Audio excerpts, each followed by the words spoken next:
একদিন এমন সময় আসবে যখন কেউ টাকা দিয়ে কিছু কিনতে পারবে না, চাকরি পাবে না, এমনকি খাবারও জোগাড় করতে পারবে না যদি না তার হাতে বা কপালে থাকে এক চিহ্ন 666।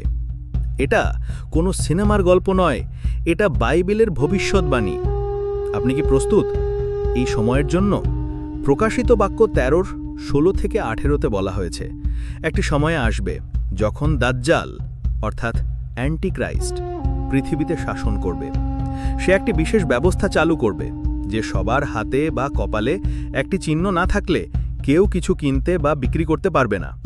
এই চিহ্নের নাম কি? 666, মার্ক অফ দ্য বিস্ট। এই চিহ্ন শুধু ব্যবসা নয়, মানুষের বিশ্বাস ও স্বাধীনতার উপর নিয়ন্ত্রণের প্রতীক হবে।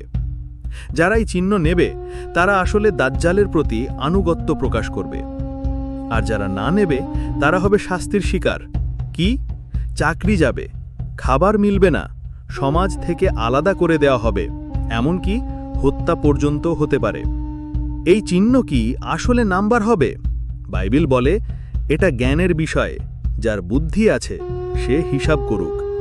এই চিহ্ন হলো এক মানুষের নাম এবং তার সংখ্যাটি হল 666।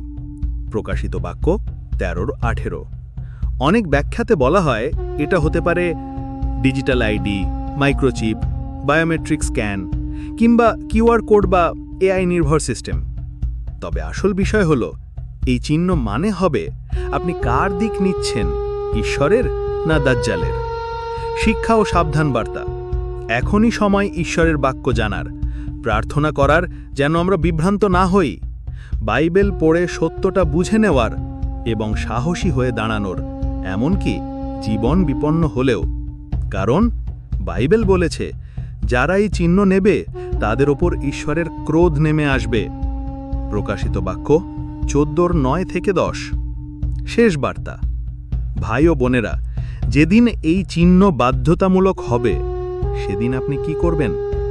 এখনই সিদ্ধান্ত নিন।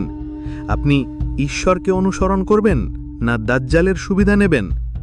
যিশুর প্রতি বিশ্বাস রাখুন, কারণ শুধুই তার নামের শক্তি আমাদের রক্ষা করতে পারে।